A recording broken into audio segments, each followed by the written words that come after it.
Jai Hind, good morning everyone, and hope you all are healthy at home. Welcome back to your YouTube channel. Hope you all have subscribed our channel and did not forget to click on bell icon.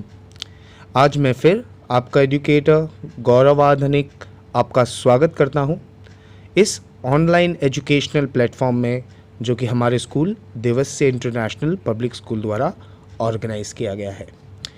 तो बच्चों, अभी तक देखे गए organising chapter 4 के 5 पार्टों में हमने इस चैप्टर को अच्छे से समझ लिया है, पर ये वीडियो में आपको एक 15 मिनट्स में प्रॉपर रिवीजन मिलेगा जिसमें चैप्टर नंबर 4 के उन 5 वीडियो में हमने कौन कौन सी इम्पॉर्टेंट चीज़ें अंडरलाइन की है और इस चैप्टर में कौन कौन सी चीज़ें बहुत इम्पॉर्टेंट है, वो सारी चीज़ें हम इस वीडियो में डिस्कस करने वाले हैं। So students, as you all know that organising is anything which can saves your time, और यही हम अभी तक चर्चा करते आए हैं कि अपना समय बचाने के लिए, अपने कार्य को और प्रगतिशील करने के लिए हमें ऑर्गेनाइज काम ही करना चाहिए, जिससे हमारा समय भी बचता है और हमारी एनर्जी भी, जैसा कि बेंजामिन फ्रैंकलिन के इस थॉट में भी हमें पता चलता है। तो बिना देर किए दोस्तों, आइए शुरू करते हैं ये revision video from chapter number 4 organising. तो बच्चों, अभी तक हमने जो चैप्टर नंबर 4 में चीज़ें देखी हैं उसको एक बार ज़रा थोड़ा सा रिवाइज कर लेते हैं स्टार्टिंग फ्रॉम इंट्रोडक्शन। हमने इंट्रोडक्शन में ये देखा कि कैसे ऑर्गेनाइजेशन एक गोल ओरिएंटेड एक्टिविटी है और हमेशा हर ऑर्गेनाइजेशन अपने गोल को पूरा करने के लिए ऑर्गेनाइजेशन का सहारा लेती है। इससे पहले वाले चैप्टर में यानी चैप्टर नंबर 3 में हमने देखा था कि कैसे प्लानिंग करके कोई भी ऑर्गेनाइजेशन अपने गोल्स को अचीव कर सकती है, right. As you all know that planning is the process of achieving goals, it is a primary step. So after planning which is the next step of management is organising. तो बच्चों, ये organising में अभी तक हमने जो इन 5 parts में देखा उसमें शुरुआत हमने यहीं से की थी कि ऑर्गेनाइजिंग जो होता है वो ऑर्गेनाइजेशन का ब्रेन है, बॉडी है। यानी जैसे का ब्रेन है कि जैसे कोई भी ऑर्गेनाइजेशन में जब प्लान एक ब्रेन द्वारा होता है, ब्रेन है, और जैसा कि हम सभी जानते हैं कि प्लानिंग अगर ऑर्गेनाइजेशन का ब्रेन है तो फिर उसी ऑर्गेनाइजेशन की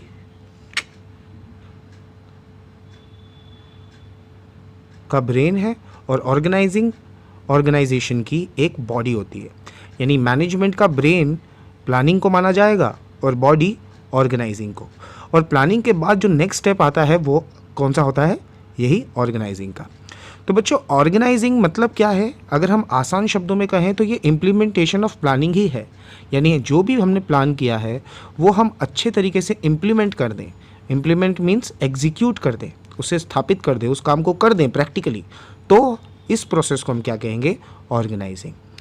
हमारे पहले वीडियो में आपने देखा होगा कि हमने ऑर्गेनाइजिंग का मीनिंग, डेफिनेशन, कॉन्सेप्ट और कैरेक्टरिस्टिक्स डिस्कस किया था। बच्चों देखिए, ये बहुत इंपॉर्टेंट है from the point of view of your exam, ठीक है। एग्ज़ाम में काफ़ी बार पूछा जाने वाला ये प्रश्न है कि explain the concept of organising, ठीक है। तो कॉन्सेप्ट आप इसी से समझ लेते हैं कि ऑर्गेनाइजेशन के अंदर बहुत सारी ऐसी चीज़ें हैं जो ऑर्गेनाइजिंग के अंदर आती है, जैसे division of work, distribution of authority and responsibility, delegation of authority, ठीक है। ये हमने जो मेन इसके इंग्रेडिएंट्स थे वो देखे थे।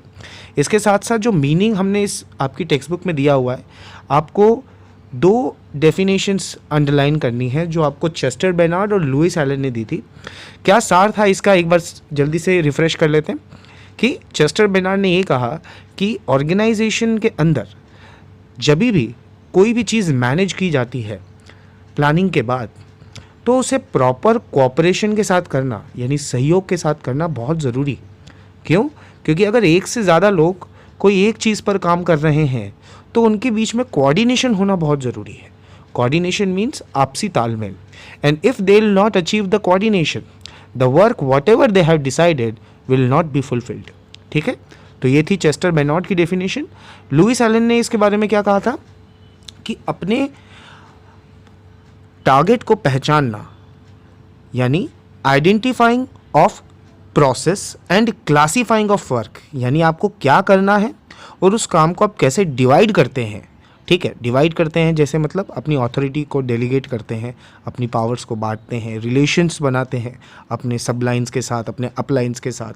तो यही प्रोसेस को इन्होंने ऑर्गेनाइजेशन माना है, ऑर्गेनाइजिंग माना है। तो लुइस एलन की जब भी डेफिनेशन आप लिखेंगे उसमें आप आइडेंटिफाइंग ऑफ प्रोसेस और क्लासीफाइंग ऑफ वर्क, ये दोनों चीज़ों को अच्छी तरह आपको डिफाइन करना रहेगा। और उसके साथ साथ आप चाहें तो डेलीगेशन और authority, delegation of responsibility and authority को जोड़ सकते हैं। कॉन्सेप्ट की अगर हम जब भी बात करते हैं तो कॉन्सेप्ट इसका यही है कि ये एक इनएविटेबल प्रोसेस है, ठीक है, जो ऑर्गेनाइजेशन से नहीं निकाली जा सकती, बहुत इंटीग्रल पार्ट है उसका, ठीक है। और एक ऐसी प्रोसेस है जो प्लानिंग को एग्जीक्यूट करती है, यानी प्लानिंग एक मेंटल प्रोसेस है और ऑर्गेनाइजिंग एक फिजिकल प्रोसेस है, ये भी हमने देखा था। इसके अलावा जो नेक्स्ट पेज पे हमें देखने को मिलता है कि अपने रिसोर्सेज का ऑप्टिमम यूज़, यानी अपने संसाधनों को अच्छे से अच्छी तरह यूज़ करना ही ऑर्गेनाइजेशन का ध्येय होता है, चाहे वो टाइम हो, एनर्जी हो या मनी हो।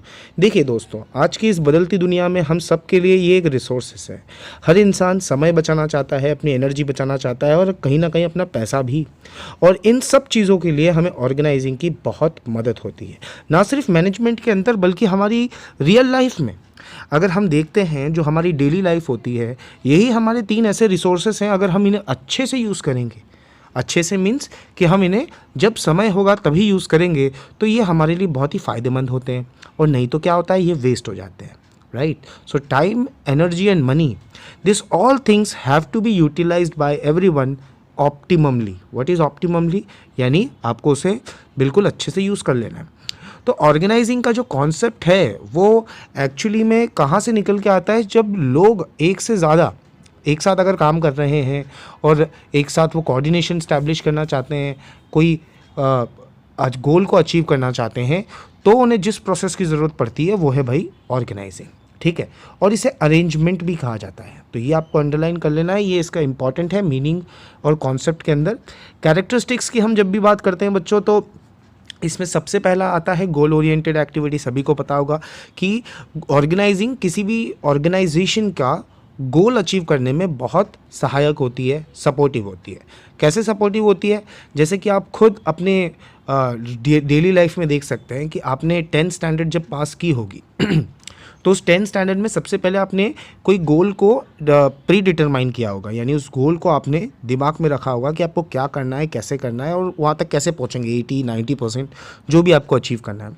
और उस गोल तक पहुँचने के लिए फिर आपने एक प्रोसेस बनाई होगी कि मेरा टाइम टेबल ये होगा या फिर मेरा पढ़ने का तरीका ये होगा। उसी तरह ऑर्गेनाइजेशन के अंदर भी ऑर्गेनाइजिंग जो है वो प्लानिंग को एग्जीक्यूट करती है, जिससे जो गोल उन्होंने तय किया होता है, जो टारगेट उन्होंने सेट किया होता है, उस टारगेट को वो अचीव कर जाते हैं। तो ये सबसे बड़ा इसका एडवांटेज है, कैरेक्टरिस्टिक है, आपको याद रखना है। प्लानिंग बेस्ड, जैसा कि हम अभी तक बात करते आए हैं कि ऑर्गेनाइजेशन के अंदर जो भी मैनेजमेंट की प्रोसेस होती है वो सब की सारी प्रोसेस प्लानिंग पर ही बेस होगी, चाहे वो ऑर्गेनाइजिंग की बात हो, स्टाफिंग की बात हो जो हम आगे पढ़ेंगे, डायरेक्टिंग की बात हो वो जो भी हम आगे पढ़ने वाले हैं, ठीक है। ये सारी प्रोसेस कहीं ना कहीं प्लानिंग पे बेस है। क्यों? क्योंकि शुरुआत प्लानिंग से हुई और प्लानिंग में हमने जो जो चीज़ें डिसाइड की हुई है, डिटरमाइन की हुई है, वो सारी चीज़ें हम धीरे धीरे अलग अलग लेवल पर एग्जीक्यूट करते जाएंगे, ठीक है। वैसे ही प्लानिंग के बाद जो नेक्स्ट स्टेप है वो है ऑर्गेनाइजिंग। उसके बाद पॉइंट 3 बोलता है कि delegation of authority and responsibility, ठीक है। ये पार्ट 3 और पार्ट 4 में आपको देखने को मिलेगा मेरे, जिसमें आपने ये देखा होगा कि कैसे अपनी रिस्पॉन्सिबिलिटी को हायर अथॉरिटीज़ अपनी सबलाइंस को दे देते हैं, यानी अपने से जो दूसरे डिपार्टमेंट जो उनके साथ काम कर रहे हैं, जो उनके डाउन में काम कर रहे हैं, उनको वो अपनी कुछ पावर्स डेलीगेट करते हैं ताकि उनका वर्क स्ट्रेस कम हो जाए, right. So delegation of authority and responsibility अगर आपको डिटेल में समझना है तो आप पार्ट 4 और पार्ट 5 को ज़रूर देखें। इसके बाद जो चौथा पॉइंट आपको बताता है वो है इम्पॉर्टेंस ऑफ ह्यूमन एलिमेंट्स। देखिए, मैनेजमेंट की हर प्रोसेस में, या फिर हम ये कहें कि मैनेजमेंट में भी ह्यूमन का एक इंटीग्रल हिस्सा है, यानी आप ह्यूमन को किसी भी चीज़ से अलग नहीं कर सकते। क्योंकि हर जो काम है वो कहीं ना कहीं डायरेक्टली कहें या इनडायरेक्टली कहें वो ह्यूमन ही कर रहा है, इंसान द्वारा ही हो रहा है। इसलिए इसका चौथा कैरेक्टरिस्टिक है ह्यूमन एलिमेंट। पांचवा फ्लेक्सिबिलिटी। फ्लेक्सिबिलिटी वर्ड से आपको पता चलता है कि इसे हम जब चाहे जैसे चाहे बदल सकते हैं, चेंज कर सकते हैं। यानी विपरीत परिस्थितियों में, यानी ऐसी सर्कमस्टांसेस में जहाँ पर प्रॉब्लम्स आ जाएं, जैसे ये हम सभी लोगों ने एक्सपीरियंस किया ये पिछले 2 या 3 महीनों में लॉकडाउन का जो टाइम था, उसमें हमारी जो लाइफस्टाइल है वो फ्लेक्सिबल हो गई थी। फ्लेक्सिबल हो गई थी मीन्स कि हमने सिचुएशंस को देखते हुए, हमारे आसपास के इन्वायरमेंट को देखते हुए अपने आप को थोड़ा सा बदल लिया था। उसी तरह ऑर्गेनाइजिंग भी एक ऐसी प्रोसेस है कि प्लानिंग में जो भी हमने डिसाइड किया है, अगर वो सिचुएशन बदल जाती है एग्जीक्यूशन के टाइम पे, ऐसे समय पर हम ऑर्गेनाइजेशन को थोड़ा सा अपने हिसाब से बदल सकते हैं। तो ये भी इसके अंदर क्वालिटी होगी। छठा पॉइंट बताता है कि ये अच्छे रिलेशन स्टैब्लिश करता है ऑर्गेनाइजेशन के अंदर, चाहे वो फॉर्मल हो या इनफॉर्मल हो। ठीक है, फॉर्मल से मेरा ऑफिशियल रिलेशंस हैं जो कंपनी के अंदर बनाए जाते हैं, और इनफॉर्मल मतलब कि अपनी फ्रेंडशिप्स जो कलीग साथ में काम करते हैं। ठीक है, अगर वो ऑर्गेनाइजेशन के बाहर भी टच में होते हैं, आपस में एक दूसरे की हेल्प करते हैं, तो भी ये अच्छे रिलेशंस बताता है। इसके अलावा पॉइंट 7 बोलता है मॉनिटरिंग और कंट्रोलिंग, कि अगर आपने आपकी ऑर्गेनाइजेशन में जो भी चीज़ें आपने अचीव करना चाहते हैं आप, उस पर आप अगर सही तरीके से काम नहीं करेंगे तो हो सकता है शायद आप उस गोल को अचीव ना कर पाएँ। क्यों? क्योंकि जैसे देखिए, सेम एग्जांपल लेते हैं आपकी 10th स्टैंडर्ड का, कि आप हमेशा जब भी आपने अपना गोल आपने डिसाइड किया तो आप उस गोल को डेली मॉनिटर करते थे। यानी आपके प्रीलिम्स होते थे, आपके प्री बोर्ड्स होते थे, और उन प्री बोर्ड्स में देखा जाता था कि आप में जो जो गलतियाँ आप कर रहे हैं वो गलतियों को सुधारा जाए, है ना। चाहे वो मैथ्स हो, साइंस हो, इंग्लिश हो, ठीक है, एसएस हो, ये सारे सब्जेक्ट्स में जहाँ जहाँ आपको प्रॉब्लम आती थी आप क्लियर अपने मॉनिटर करते थे उसे, और जो आपको नहीं आता था उसे आप समझते थे और गलतियों को कंट्रोल करते थे। उसी तरह ग्रुप एक्टिविटीज़ है। ग्रुप एक्टिविटीज़ आप सभी को पता होगा कि कंपनी की बात कर रहे हैं हम, तो कंपनी के अंदर 1 या 2 लोग तो काम करेंगे नहीं, ग्रुप्स में लोग काम कर रहे हैं, डिपार्टमेंट्स में लोग काम कर रहे हैं, तो ये ग्रुप एक्टिविटी है। और उसके साथ साथ 9वां और आखिरी पॉइंट बताता है कि ये एक कंट्रोल एडमिनिस्ट्रेटिव स्ट्रक्चर है, यानी जो नियंत्रण होता है टॉप मैनेजमेंट का वो मिडिल और लोअर पर अच्छा होगा अगर उनके पास ऑर्गेनाइजिंग की अच्छी प्रोसेस है तो। उसके बाद हमने steps of process of planning organising देखा, जिसमें हमने सबसे इम्पॉर्टेंट जो डेफिनेशन यहाँ दी गई है वो है पीटर एफ ड्रकर द्वारा। आप सभी जानते हैं इनको, इनका नाम आपने सुना होगा। इन्होंने ये कहा कि the lack of proper formation of organising is not sustain for long time, hence the unit is slowly destroyed. यानी इनका क्या कहने का मतलब होता है कि अगर आप प्रॉपर तरीके से ऑर्गेनाइजिंग नहीं करोगे तो लंबे समय तक आपकी कंपनी नहीं टिक पाएगी, यानी धीरे धीरे आप नुकसान में जाते जाओगे और एक समय ऐसा आएगा कि आपकी कंपनी पूरी तरह ख़त्म हो जाएगी।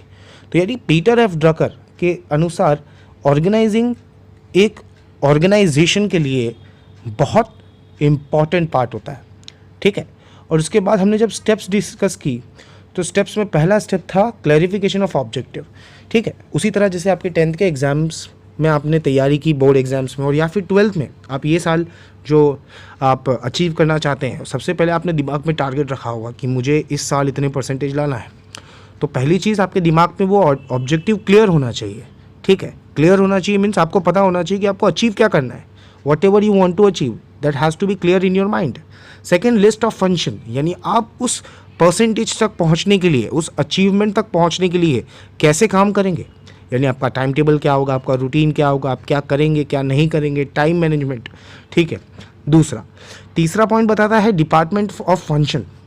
देखिए, अब हम ये कहते हैं कि आपकी जो बोर्ड एग्ज़ाम्स में आप जो प्रिपरेशन कर रहे हैं इसमें सिर्फ आप ही काम कर रहे हैं या फिर सिर्फ आप ही मेहनत कर रहे हैं, तो ऐसा नहीं है। आपके पीछे आपके पेरेंट्स, आपकी फैमिलीज़ हैं जो हर समय आपके साथ रहती हैं और कहीं ना कहीं आपके काम को बांटती हैं। जैसे आपकी मम्मी या सिस्टर या आपके घर में कोई भी जो आपके खाने का ध्यान रखता होगा, ठीक है, आपको समय पर प्रॉपर डाइट्स देते होंगे, ठीक है, आपके फादर होंगे या फिर आपकी फैमिली के अंदर जो भी लोग हैं वो आपको प्रॉपर फाइनेंस देते होंगे, यानी आपको जो जो चीज़ें चाहिए, बुक्स चाहिए, नोटबुक्स चाहिए, ठीक है, रेफरेंस बुक चाहिए, वो सारी बुक्स आपको ला के देते होंगे। उसी तरह एक ऑर्गेनाइजेशन के अंदर भी पूरा काम किसी एक के सर पे नहीं होता, काम आपस में बटा हुआ होता है, अलग अलग एरियाज़ में होता है और वो लोग आपस में एक दूसरे से कोऑर्डिनेट करके काम करते हैं, राइट। तो पॉइंट 3 क्या बोलता है कि डिपार्टमेंटेशन ऑफ फंक्शन, यानी काम को क्या कर देना है, डिवाइड कर देना है, बांट देना है। चौथा स्टेप बोलता है कि भाई डिपार्टमेंट को बांटने के बाद पोजीशंस आप पहले तय कर लीजिए, और पोजीशंस आप कैसे तय करेंगे, एबिलिटीज़ पर, लोगों की क्षमताओं पर, यानी जिसकी जैसी क्षमता उसको वैसा काम दिया जाएगा, right. Like suppose for an example, if your father will cook food at your home, ठीक है, it's just an example, might be he is not as good as your mother will cook, yes और no. यानी आपके अगर father घर में cooking करते हैं तो अच्छी बात है, बट अगर नहीं करते हैं और उनसे कहा जाए कि वो कुकिंग करें, तो जैसे आपकी मदर करती हैं शायद वो वैसा नहीं कर पाए, क्योंकि उनके अंदर एबिलिटीज़ अलग है और आपकी मदर के अंदर एबिलिटीज़ अलग है। सो उसी तरह हर ह्यूमन बींग्स की एबिलिटीज़ अलग होती है, तो एबिलिटीज़ के अनुसार काम दिया जाएगा तो फ़ायदा क्या होगा उससे, कि वो बेहतर परफॉर्म करेगा, राइट। पांचवा स्टेप बोलता है कि delegation of power and responsibility, यानी पावर को आप ऐसे डिवाइड करिए कि ताकि सभी लोग बेहतर तरीके से काम करें, वर्कलोड कम से कम हो और रिजल्ट ज़्यादा से ज़्यादा आए। पॉइंट 6 और 7 ये दोनों बताता है कि 6 में रिलेशंस अच्छे मजबूत होते हैं अपलाइन से डाउनलाइन के, ठीक है, और डाउनलाइन से अपलाइन के। इसके साथ साथ वो मिलकर काम करते हैं, एक दूसरे की सजेशंस को सुनते हैं, एक दूसरे की बातों को मानते हैं, जिससे ऑर्गेनाइजिंग प्रोसेस और भी ज़्यादा इफ़ेक्टिव हो जाती है। पॉइंट 7 आखिरी जो प्रोसेस का पार्ट है वो क्या बताता है आपको, कि ऑर्गेनाइजेशनल चार्ट यानी फ्रेमवर्क। आपको कोई भी चीज़ अगर हम पढ़ाते हैं या फिर आप अभी तक सीखते आ रहे होंगे, हर चीज़ आपको कही जाती है कि आप उसे प्रॉपर्ली कहीं तरीके से लिखिए, उसका एक स्ट्रक्चर बनाइए ताकि वो भविष्य में आपको याद रहे। उसी तरह ऑर्गेनाइजेशन में आखिरी स्टेप यही होता है कि आप फ्रेमवर्क तैयार करिए। उसका फ्रेमवर्क मीन्स पोजीशन के साथ प्रॉपर मैप होना बहुत ज़रूरी है, क्योंकि अगर मैप दिमाग में नहीं होगा, अगर आपको नहीं पता होगा कि मुझे कैसे उस चीज़ तक पहुंचना है, तो बहुत डिफ़िकल्ट हो जाएगा, राइट। तो ये 7 प्रोसेस बच्चों आपको याद रखने, प्रोसेस के सातों पार्ट। पहला क्लैरिफाई करता है ऑब्जेक्टिव को, दूसरा फंक्शन है ये, ठीक है, लिस्ट ऑफ फंक्शन यानी कैसे डिसाइड करना है कौन सा काम क्या करेंगे, फिर उस काम को डिवाइड कर देना है डिपार्टमेंट्स में, फिर पोजीशंस डिसाइड करनी है डिपार्टमेंट्स की, फिर किसको कितनी पावर देनी है ये डिसाइड करना है, अच्छे रिलेशंस बनाने हैं सबके साथ, ठीक है, सबको एग्री रखना है, और लास्ट में एक फ्रेमवर्क तैयार करना है, यानी एक स्ट्रक्चर तैयार करना है। फिर ऑर्गेनाइजेशन के जो टोटल स्ट्रक्चर्स की हमने बात की थी, होप सबको याद होगा, इसमें हमने 5 मेजर स्ट्रक्चर्स की बात की थी जो लीनियर से लेकर मैट्रिक्स तक है, ठीक है। Linear organisation structure, functional, formal, informal और मैट्रिक्स, ठीक है। ये 5 ऐसे स्ट्रक्चर हैं जिसमें से जो सबसे ज़्यादा एग्जाम्स में पूछे जाते हैं मैट्रिक्स और फंक्शनल, ठीक है। तो आप सभी को याद रखना है ये, ठीक है। तो सबसे पहले लीनियर ऑर्गेनाइजेशनल स्ट्रक्चर सबसे सिंपल होता है और सबसे पुराना है, ये आपको याद रखना है। पहली लाइन में आपको यही आपको नोट करना है एग्जाम के अंदर, अगर ये क्वेश्चन पूछा जाता है तो, कि एक सिंपल सबसे एंशिएंट है, सबसे पुराना है, या आर्मी द्वारा भी यूज़ किया जाता है, ठीक है। हर देश की तो नहीं कह सकता हूँ, पर ज़्यादातर जो देश हैं, जो स्ट्रैटेजीज़ आपने देखा होगा कि लेते हैं, वो सारी स्ट्रैटेजीज़ आपको लीनियरली फॉलो करना, अगर आप करेंगे तो आपके ऑर्गेनाइजेशन में काम जल्दी होगा। Linear means single line structure, सबको पता है, ठीक है, जो टॉप टू बॉटम चलता है, सिंगल स्ट्रेट लाइन, तो आपको इसको स्ट्रेट लाइन स्ट्रक्चर भी कह सकते हो, ठीक है। याद रखना, अंडरलाइन कर लेना, straight line structure, top to bottom जो स्ट्रेट लाइन में काम करता है। हाई डिग्री ऑफ पावर, यानी जो सबसे टॉप लेवल पर होगा उसके पास पावर ज़्यादा होगी, और जो छोटे लेवल पर होगा उसके पास पावर कम होगी, ठीक है। हमने देखा था ये लीनियर स्ट्रक्चर है, आपके टेक्स्ट बुक के अंदर भी दिया हुआ है। अब लीनियर स्ट्रक्चर क्या हुआ, देखो, जैसे स्टार्टिंग ऊपर से हम लीनियर ऑर्गेनाइजेशन से सीधे नीचे आए board of director, board of director से जनरल मैनेजर, ये काम आपको दिख रहा है सीधा स्ट्रेट लाइन में, ये एक लीनियर स्ट्रक्चर का एग्जांपल है, ठीक है। उसके बाद जैसे ये काम बढ़ता जाता है, प्रोडक्शन, एडमिनिस्ट्रेटिव, सेल्स, ये दूसरे स्ट्रक्चर हो जाते हैं। कैसे स्ट्रक्चर हो जाते हैं, आप इसे कह सकते हो फंक्शनल स्ट्रक्चर, जो हम आगे पढ़ेंगे, ठीक है। तो लीनियर मतलब सिंगल लाइन, जैसे प्रोडक्शन डिपार्टमेंट देख रहे हैं आप, ठीक है, प्रोडक्शन ऑफिसर, सुपरवाइजर, फोरमैन और वर्कर, ये एक लीनियर स्ट्रक्चर है। परचेज ऑफिसर, क्लर्क, ये एक लीनियर है। अकाउंट ऑफिसर, क्लर्क, ये एक linear. Linear mean straight line, ठीक है। लेकिन अगर काम को 2 में डिवाइड कर दिया या 3 में डिवाइड कर दिया, ये हो गया कौन सा, फंक्शनल स्ट्रक्चर।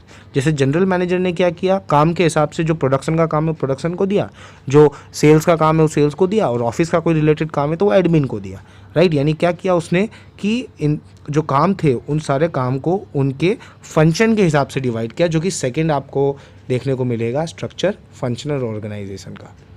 इसे डिपार्टमेंटल ऑर्गेनाइजेशन भी कहा जाता है, ठीक है। तो आपको यही से समझ लेना है इसको कि कैसे लीनियर एक सिंगल लाइन में काम करता है, स्ट्रेट का लाइन में काम करता है टॉप टू बॉटम, वैसे ही जो फंक्शनल है वो भी टॉप टू बॉटम ही है, बट उसमें जो काम होता है वो डिवाइड हो जाता है, यानी सिंगल लीनियर लाइन नहीं होती, बल्कि एक काम को अलग अलग लोगों के बीच में बांट दिया जाता है। जैसे कि आप इस फ्रेम में देख सकते हो कि फंक्शनल ऑर्गेनाइजेशन में क्या हुआ कि एक जो चीफ ऑफिसर था उसने अपने काम को 2 भागों में डिवाइड कर दिया, ठीक है, एडमिन और फैक्ट्री में। एडमिन उसका ऑफिस संभाल रहा है और फैक्ट्री उसकी वेयर हाउस, ठीक है, वेयर हाउस या फैक्ट्री हम कह लें।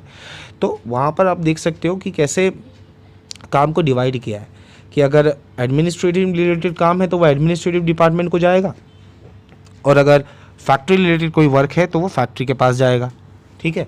तो functional organization means dividing the work according to their function, according to their skills. तीसरा जो स्ट्रक्चर हमने देखा वो है फॉर्मल ऑर्गेनाइजेशनल स्ट्रक्चर, ठीक है, फॉर्मल। अब फॉर्मल के बारे में मैं सिर्फ इतना ही कहूँगा कि लीनियर और फंक्शनल ये दोनों फॉर्मल के टाइप्स हैं। यानी फॉर्मल ऑर्गेनाइजेशन क्या है कि एक ऐसी ऑर्गेनाइजेशन स्ट्रक्चर जिसका जो स्ट्रक्चर हो वो वेल डिफाइंड हो। Well defined means properly managed हो, ठीक है। क्यों प्रॉपरली मैनेज हो? कि उसमें एक फॉर्मल स्ट्रक्चर हो, प्री डिफाइंड गोल्स हो, हर चीज़ क्लियरली मेंशन हो, उसे हम फॉर्मल स्ट्रक्चर कहेंगे।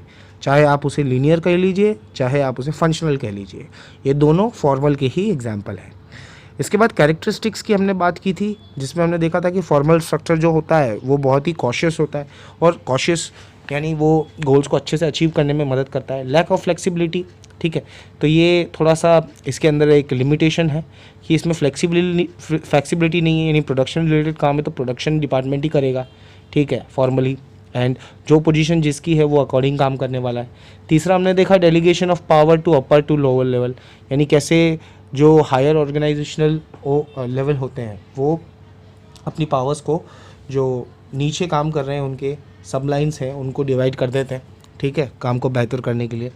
ज़्यादातर आपको फॉर्मल जो स्ट्रक्चर देखने को मिलेगा वो लार्ज स्केल ऑर्गेनाइजेशन में देखने को मिलेगा, ठीक है।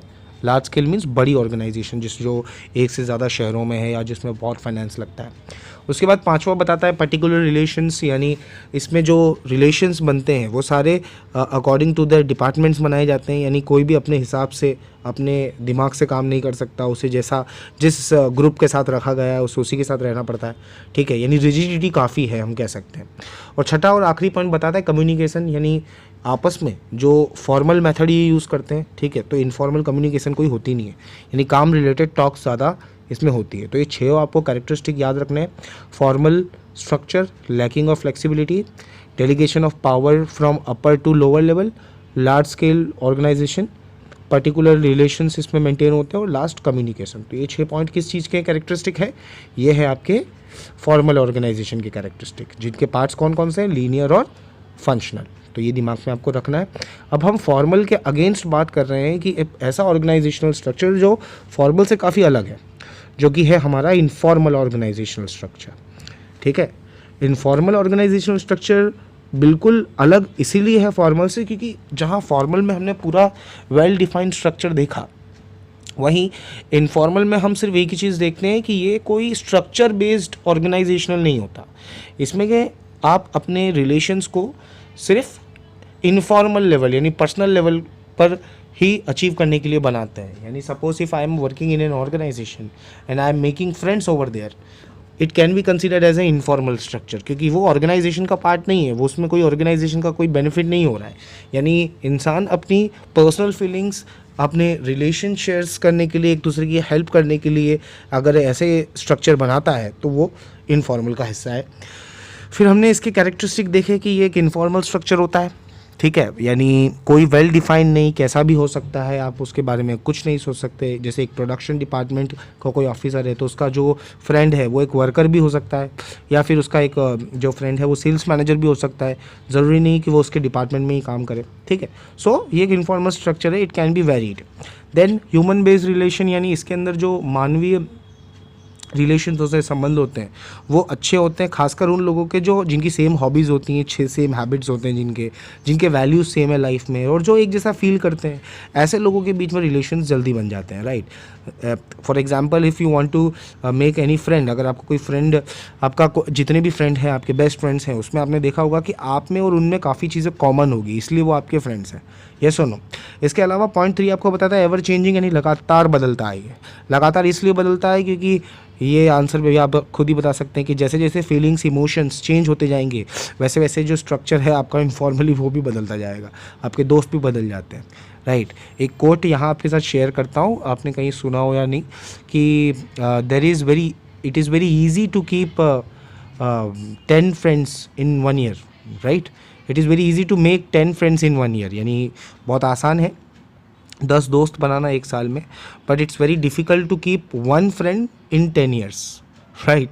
तो ये बहुत मुश्किल है कि आप 10 साल तक किसी एक दोस्त को मेंटेन करके रखें, right. So it's very easy to make 10 friends in 1 year, but it's difficult to make keep 1 friend 10 years. So hope ये थॉट आपको समझ में आया होगा, राइट। तो उसी तरह ये इनफॉर्मल स्ट्रक्चर भी काफ़ी यूनिवर्सल है, हर जगह एप्लीकेबल है, ठीक है, ना सिर्फ बिजनेस के अंदर, हर जगह आपको इनफॉर्मल स्ट्रक्चर, जैसे आप क्लासरूम में बात कर रहे हैं, ये इनफॉर्मल स्ट्रक्चर है, राइट, कम्युनिकेशन का। इसके साथ आता है इनफॉर्मल कम्युनिकेशन, जिसमें लोगों की ओपिनियंस होती हैं, यानी अपनी सोच सॉरी, इसके अंदर खासकर जो ऑर्गेनाइजेशन से रिलेटेड बातें नहीं होती है, खासकर ये कम्युनिकेशन वेरी फास्ट होता है, इसे रूमर्स भी कह सकते हैं, ठीक है, यानी आपने देखा होगा गॉसिप्स, ये सब कम्युनिकेशन का हिस्सा होती है, इनफॉर्मल कम्युनिकेशन का हिस्सा। इसके अलावा स्मॉल स्केल इंडस्ट्रीज़, यानी जो स्मॉल साइज़ हैं, इसके अंदर काफ़ी देखने को मिलता है, क्योंकि ये बड़े लेवल पर काम नहीं कर रही। जैसे ऑर्गेनाइजेशन स्ट्रक्चर हमने पढ़ा, फॉर्मल, फंक्शनल और लीनियर, उन सबको बड़े लेवल पर हमने देखा, पर ये जो होती है वो छोटे छोटे लेवल पे काम करती है, राइट। लैक ऑफ कंट्रोल, यानी किसी का किसी पर नियंत्रण नहीं होता, सब अपनी मर्ज़ी के मालिक होते हैं, इसके अंदर हम कह सकते हैं, ठीक है। और उसके बाद पॉइंट 8 आपको बताता है, जो कि लास्ट पॉइंट है, कॉम्प्लीमेंट ऑफ फॉर्मल स्ट्रक्चर, यानी ये एक इम्पॉर्टेंट पॉइंट है। मैंने ये शायद एक क्वेश्चन मैंने देखा था 12 बोर्ड एग्ज़ाम में ऑफ 2017 और माइट बी 2018, कि which explain the structure which is complement to formal structure. ये एक ऐसा स्टेटमेंट था कि ऐसे स्ट्रक्चर के बारे में बताइए जो फॉर्मल को कॉम्प्लीमेंट करता हो। तो यहाँ आपको कंफ्यूज नहीं होना है, आपको समझ जाना है कॉम्प्लीमेंट मतलब क्या हुआ, कि साथ साथ में चलने वाला। तो फॉर्मल के साथ में चलने वाला ऐसा कौन सा स्ट्रक्चर है भाई, वो बिल्कुल इनफॉर्मल है। क्यों? क्योंकि फॉर्मल ऑर्गेनाइजेशन के अंदर अगर इनफॉर्मली टॉक्स नहीं होंगे, रिलेशंस नहीं बनेंगे, तो फिर ये लोग आपस में एक दूसरे को एक्सेप्ट नहीं करेंगे मतलब कि वो सिर्फ काम कर रहे हैं, ठीक है, दिल से काम नहीं कर पाएंगे, एक दूसरे की हेल्प नहीं करेंगे अगर इनफॉर्मली वो कनेक्टेड नहीं है। तो ये बहुत ज़रूरी होता है किसी भी ऑर्गेनाइजेशन के फॉर्मल स्ट्रक्चर के लिए कि वहाँ इनफॉर्मल रिलेशन ज़्यादा हो, ठीक है बच्चों। तो कंफ्यूज नहीं होइएगा आप, अगर ऐसा कोई क्वेश्चन आता है बोर्ड एग्जाम में तो आपके दिमाग में तुरंत आ जाना चाहिए कि फॉर्मल स्ट्रक्चर का कॉम्प्लीमेंट कौन सा है, इनफॉर्मल स्ट्रक्चर, राइट। क्योंकि ये क्या करता है, फॉर्मल को ग्रो करने में मदद करता है, हेल्प करता है, ठीक है। इसके बाद जो आखिरी सबसे कॉम्प्लेक्स ऑर्गेनाइजेशनल स्ट्रक्चर हमने जो देखा, ठीक है, जो काफ़ी पूछा भी जाता है एग्जाम में, वो है matrix organizational structure. Matrix word से ही आप समझ रहे हो कि इसमें काफ़ी सारी चीज़ें मिली हुई हैं, हाईली टेक्नोलॉजिकल है, सबसे नया और मॉडर्न ऑर्गेनाइजेशनल स्ट्रक्चर है ये। क्यों? क्योंकि इसमें अभी तक हमने जितने भी ऑर्गेनाइजेशनल स्ट्रक्चर देखे, या तो वो टॉप से बॉटम चल रहे हैं या बॉटम से टॉप, बट जो मैट्रिक्स है, ये मैट्रिक्स ऑर्गेनाइजेशनल दोनों तरीके से चलता है, यानी वर्टिकली भी चलता है और हॉरिजॉन्टली भी चलता है। कैसे? जैसे देखिए ये डिज़ाइन में क्या देखने को मिला कि भाई अलग 3 प्रोजेक्ट चल रहे हैं एक ऑर्गेनाइजेशन के। प्रोजेक्ट मीन्स 3 जगह अलग अलग काम चल रहा है, ठीक है, 3 साइट्स पर काम चल रहा है मानो, राइट। एक मान लेते हैं कि भाई एक मणिनगर में चल रहा है, एक ईसनपुर में चल रहा है और एक जो है वो वस्त्रान में चल रहा है, यानी 1 2 3 3 अलग अलग जगहों पे किसी कंपनी का हम कह सकते हैं कि भाई रोड बनाने का काम चल रहा है। चलो एक एग्जांपल लेते हैं। अब इन तीनों के अलग अलग मैनेजर हैं जो इन तीनों प्रोजेक्ट को देख रहे हैं, ठीक है। अब ये जो तीनों मैनेजर हैं इनको कहीं ना कहीं प्रोडक्शन के लिए चीज़ें चाहिए, राइट, परचेज़ करने के लिए पैसा चाहिए, राइट, इनको लोग चाहिए, ऐसे इंजीनियर्स चाहिए जो इन प्रोजेक्ट्स पे काम करेंगे, और ऐसे ऑफिसर्स चाहिए जो रिसर्च करेंगे आगे जाके कि ये जो काम हो रहा है ये प्रॉपर्ली होगा या नहीं। अब ये 1 की भी ज़रूरत है, ये 2 की भी ज़रूरत है और ये 3 की भी ज़रूरत है, यानी तीनों की ज़रूरत है, राइट। तो ये तीनों ऑर्गेनाइजेशन, ये तीनों मैनेजर हैं डायरेक्टली कनेक्टेड होंगे चारों से मीन्स प्रोडक्शन से भी कनेक्टेड होंगे, परचेज से भी कनेक्टेड होंगे, इंजीनियर से भी कनेक्टेड होंगे और R&D से भी कनेक्टेड होंगे, यानी रिसर्च एंड डेवलपमेंट से भी कनेक्टेड होंगे। यानी देखा जाए तो ये टॉप टू बॉटम भी चल रहा है, राइट, और वर्टिकली भी चल रहा है, right, from left to right. देख सकते हैं आप, इसलिए इसे मैट्रिक्स ऑर्गेनाइजेशनल स्ट्रक्चर कहता है और इसे आप डुअल टाइप स्ट्रक्चर भी कह सकते हो, यानी जो द्विमुखी यानी दो तरफ से चलता है, ऊपर से नीचे भी और दाएं से बाएं भी। ठीक है, मैट्रिक्स ऑर्गेनाइजेशन स्ट्रक्चर खासकर आपको प्रोजेक्ट मैनेजमेंट में देखा जाएगा, जहां आपको ज़्यादा, जहाँ एक अलग अलग जगहों के प्रोजेक्ट्स चलते हैं, एक से ज़्यादा जगह अगर आप काम कर रहे हैं तो आप मैट्रिक्स सिस्टम को यूज़ करेंगे। So that's all for today. Here our part 1 ends. Now we'll get back to you soon with the part 2, the second session of the revision part. Till then, thank you so much for your attention and your time. Stay safe at home, stay healthy at home, and be happy at home. I'm your educator, Gaurav Adhanik, signing off today. Thank you so much. Jai Hind.